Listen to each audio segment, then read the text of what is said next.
ఓం మహాగణాధిపతయే నమ. ఓం గురుభ్యో నమ. ఓం శ్రీమాత్రే నమ. అరుణాం కరుణాతరంగితాక్షీం ధృతపాశాంకుశపుష్పబాణచాపాం అనిమాదిభిరావృతాం మయూకై అహమిత్యేవ విభావయే భవానీ. శ్రీమాత్రే నమ. మనం ఈరోజు శుక్రగ్రహము జూన్ 30వ తేదీ నుంచి జూలై 26వ తేదీ వరకు తన స్వక్షేత్రమైనటువంటి వృషభ రాశిలో శుక్రుడు సంచరిస్తుంటాడు. అదేవిధంగా 26వ తేదీ జూలై తర్వాత నుంచి గురువుతో కలుస్తున్నాడు. అంటే ఒక శుభగ్రహంతో మరొక శుభగ్రహం యొక్క కలయిక ఒక యోగాన్ని ఇస్తుంది. యోగం అనేటువంటిది ఏమిటంటే ఏ రాశిలో గ్రహం ఉంది, ఏ నక్షత్రంలో ఉంది, ఇంకొక మరొక గ్రహంతో ఎలా కలిసింది, దీనివల్ల కొన్ని యోగాలు ఏర్పడతాయి. దీనికి సంబంధించినటువంటి విషయంలో మీకు ద్వాదశ లగ్నముల వారికి ఏ విషయాల్లో చాలా బాగుంటుంది, ఏ విషయాల పట్ల కాస్త జాగ్రత్త వహించాలి. ఎందుకంటే ఇక్కడ ఓన్లీ శుక్ర గురువులు కలవడమే కాకుండా కుజకేతువులు కూడా కలిసి ఉంటున్నారు ఇక్కడ. కాకపోతే 28 జూలై నుంచి మారిపోతున్నారు. సో దానివల్ల పెద్ద ప్రమాదం ఏం లేదు. ఈ రాహు శని వక్రించి రాహుతో కూడా కనెక్ట్ అవుతున్నాడు. కాబట్టి ఈ యొక్క విషయాల్లో ఈ కలయికలు ఏవేవైతే గ్రహాల కలయికలు శుక్రుడు ఓన్ హౌస్లో ఉండటం వల్ల కలిగే ఫలితాలు మరియు మీరు చేసుకోవాల్సినటువంటి దేవత ఆరాధన ఏమిటి అనేటువంటి విషయాలు మనం ఒక్కొక్కటి వ్యక్తి తెలుసుకుందాం. అయితే ఈ విషయాలు చెప్తుంది నేనైనప్పటికీ కూడా చెప్పిస్తుంది సాక్షాత్ లలిత అమ్మవారిగా భావిస్తూ ఒక్కొక్క లగ్నం తెలియని రాశి గురించి తెలుసుకుందాం. కుంభలగ్నము కుంభరాశి. కుంభం వారికి శుక్రుడు 4వ స్థానంలో 30 జూన్ నుంచి 26 జూలై వరకు ఉంటూ 26 జూలై తర్వాత 5వ స్థానంలోకి వెళ్తాడు, గురువుతో కలుస్తాడు. అయితే ఈ 4లో ఉన్నప్పుడు ఏదైనా ఒక వస్తువు కొనుగోలు చేయడం కానీ, అందమైనటువంటి బట్టలు కావచ్చు, వస్తువులు కావచ్చు కొనుగోలు చేయడము, వాహనం ఎప్పటి నుంచో ఉన్న ఒక డ్రీమ్ కార్, డ్రీమ్ వెహికల్ ఏదైనా తీసుకోవడము, గృహం విషయంలో ఒక స్థిరమైనటువంటి నిర్ణయం తీసుకొని దాన్ని పొందడం అనేటువంటిది ఇస్తుంది. వీటిలో ఏదైనా ఒకటి మీకు ఒక మంచి కంఫర్ట్ని ఇచ్చేది వస్తువు కానీ, వాహనం కానీ, గృహం కానీ జరిగే యోగం ఉంటుంది ఇక్కడ. అయితే మీ పర్సనల్ చార్ట్లో కూడా ఆ మహాదశలు అంతర్దశలోకి ఇంకొంచెం ఫాస్ట్గా జరుగుతుంది.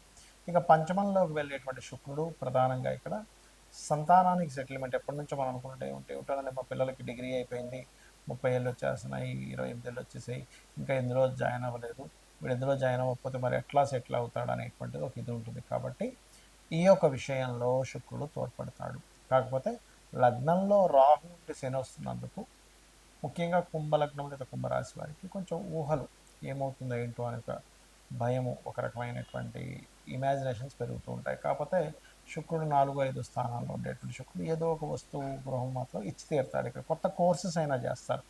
శుక్రుడు ఫ్యాషన్ రిలేటెడ్ వాటికి కారకుడు కాబట్టి అటువంటి కోర్సెస్ చేస్తాడు. కాకపోతే మీరు రోజు నిద్రలేచిన వెంటనే అమ్మవారిని చూడడం, దుర్గాదేవిని ముఖ్యంగా చూస్తూ ఉండండి. నిద్రపోయేటప్పుడు కూడా దుర్గని, ఈశ్వరుని తలుచుకొని నిద్రపోండి. ఇటువంటి దుస్వప్నాలు కూడా రావు, గుర్తుపెట్టుకోండి. అలాగే ఇక్కడ ఎప్పుడైతే శని రాహువులు లగ్నంలో ఉంటూ కుజుడు కేతువు సప్తమంలో, అందులో ముఖ్యంగా కుజుడు 28 జూలై వరకు అక్కడే కేతువుతో ఉంటాడు. కాబట్టి వివాహ నిర్ణయాలు, జీవిత భాగస్వామిని ఎంపిక చేసుకునే అంశంలోని, మీరు ఏదైనా వ్యాపారం చేస్తున్నట్లయితే అందులో మీకు ఏదైనా ఫండ్స్ తగ్గినప్పుడు పార్ట్నర్స్గా తీసుకునేటువంటి అంశాల్లోని అస్సలు తొందరపాటు నిర్ణయాలు పనికిరాదు, తీసుకోకపోవడమే మంచిది. అయితే ఈ కుజకేతువులు సప్తమంలో ఉన్నప్పుడు కొంచెం మరి మీకు ఎంతైనా ఆల్రెడీ ఇప్పటికే ఎవరితోనైనా పార్ట్నర్స్తో మీరు బిజినెస్లు చేసేటప్పుడు కాస్త మంగళవారాలు ఆదివారం వారితో ఎటువంటి ఆర్గ్యుమెంట్స్ డిస్కషన్స్ చేయకండి. అది తప్పుదోవ పట్టిస్తుంది. అంటే దాని ద్వారా మీరు కొంత నష్టపోతారు. అలాగే శనివారం కూడా. మరియు దీంతోపాటు పెళ్ళి చూపులకు వెళ్ళడం కూడా మంగళ ఆది శనివారాలు అవాయిడ్ చేయండి ఇప్పుడుండే గ్రహస్థితి రీత్యా. ఇక మీరు నిత్యము చేయవలసిన దేవతారాలను, ఆల్రెడీ వివాహం అయిందని మేము ఇబ్బంది పడుతున్నాం అనుకునేటువంటి వారు ఓం శివకామేశ్వరాంకస్త శివ స్వాధీన వల్లభాయై నమ అనే నామస్మరణ చేయండి. అన్ని విధాలా మీకు బాగుంటుంది.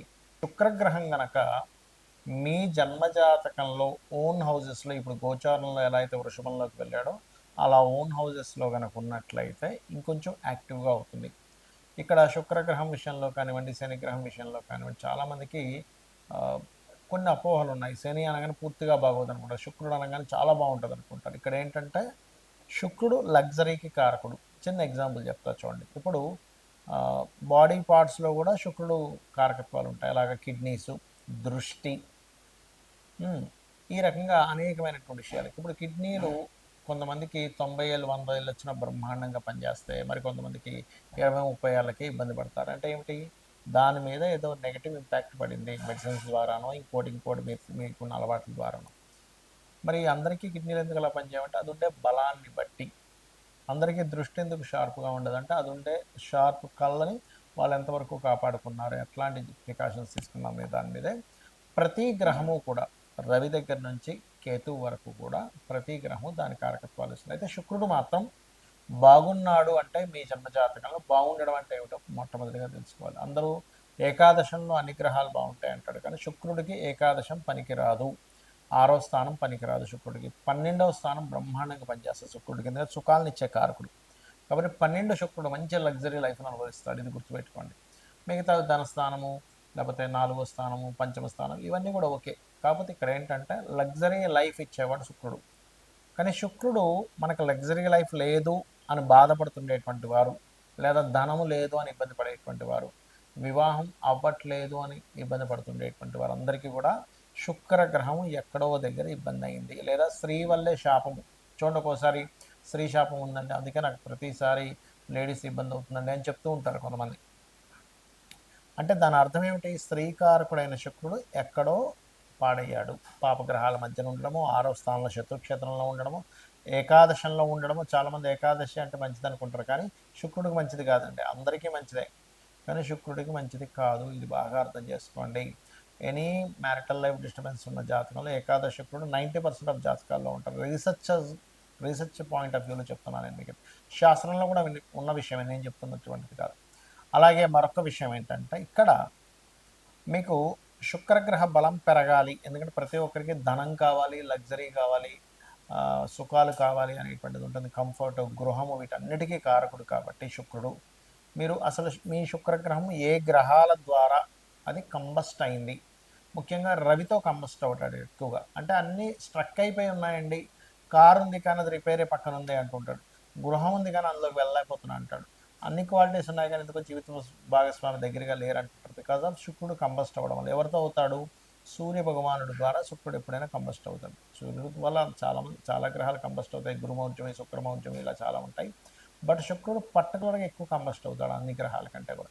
అప్పుడు సూర్య నమస్కారాలు చేసుకోవాలి. అంటే సూర్యుడికి శుక్రుడికి 10 డిగ్రీల లోపల, 8 డిగ్రీలు మినిమం లోపల కనుకుంటే అది కంబస్టన్ తీసుకోవాలంటే, ఉదాహరణకి ఒక రాశిలో ఎనీ రాశి 12 రాశిస్లో ఏదైనా ఒక రాశిలో రవి ఉన్నాడు, శుక్రుడు ఉన్నాడు. శుక్రుడు ఉన్న డిగ్రీలు, రవి ఉన్న డిగ్రీలు 8 డిగ్రీస్ లోపల కనుకుంటే అది కంబస్ట్ అయిందని అర్థం చేసుకోవాలి. కొన్ని యాప్స్లో 10 డిగ్రీస్ 15 డిగ్రీస్ దాటినా కంబస్టన్ ఇస్తారు, అది కాదు ప్రామాణికము, ఇది గుర్తుపెట్టుకోండి. ఇక రెండవ విషయం ఏంటంటే, శుక్రుడికి సంబంధించినటువంటి విషయాల్లో లలితా సహస్రనామాలలో ఎటువంటి నామస్మరణ చేయాలి, ఓం శ్రీమాత్రే నమః, ఇది ప్రధానంగా చేయండి. లేదు కొంచెం కేతువుతో కలిసి ఉన్నప్పుడు ప్రతిదీ ఆటంకాలు అవుతూ ఉంటాయి, జీవిత భాగస్వామితో దూరంగా ఉండవలసి వస్తూ ఉంటుంది. ఈ యొక్క విషయాలను చూసుకోవాలి.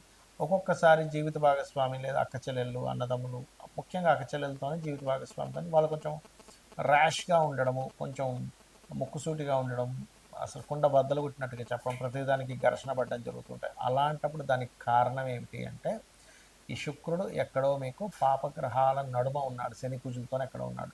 అప్పుడు వాటికి సంబంధించిన దానాలు ఇవ్వడం, అంటే నువ్వులు కందులు దానంగా ఇవ్వడం, నవగ్రహాల్లో కుజగ్రహము శనిగ్రహం దగ్గర దీపారాధన చేయడం, ఇవి చేస్తుండాలి.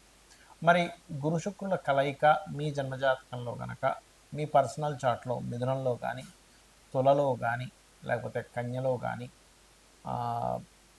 కుంభంలో కానీ, ధనస్సులో కానీ, లేదా మీనంలో కానీ ఉన్నట్లయితే, ఈ గురు శుక్రుల కలయిక ఎప్పుడైతే మీకు జూలై 26వ తేదీ నుంచి దాదాపుగా గురు శుక్రులు కలుస్తున్నారు కాబట్టి జూలై 26 నుంచి ఆగస్టు 20 వరకు ఉండేటువంటి గ్రహస్థితి మీకు కొన్ని పాజిటివ్స్ని ఇస్తుంది. సో ఫైనల్గా ఏంటి, మీకు శుక్రుడు బాగుండాలంటే అమ్మవారి ఆరాధన చేయండి, అన్ని విధాలా మీకు బాగుంటుంది. దీంతోపాటు ఫైనాన్షియల్గా ఇంకా బాగా గ్రోత్ రావాలి అంటే ఓం సంపత్కరీ సమారూఢ సింధుర వ్రజ సేవితాయే నమః, లేదా ఓం ధర్మాధ్యక్ష ధనాధ్యక్ష ధనధాన్య వివర్ధినియే నమః అనే నామస్మరణ చేయండి. దీంతోపాటు శుక్రవారాలు చపాతీ నూనె వేయకుండా ఒక 3 చపాతీలు తయారు చేసి దానికి తేనె పూసి గోవుకి తినిపిస్తూ, సాక్షాత్ సకల దేవతలు అమ్మవారి స్వరూపమైనటువంటి గోవులకు తినిపిస్తూ నేను చెప్పినటువంటి మంత్రాన్ని ఓం సంపత్కరీ సమారూఢ సింధుర వ్రజ సేవితాయే నమః అని చేస్తూ ఉండండి. ఖచ్చితంగా మీకు అన్ని విధాలా బాగుంటుంది. శ్రీమాత్రే నమః.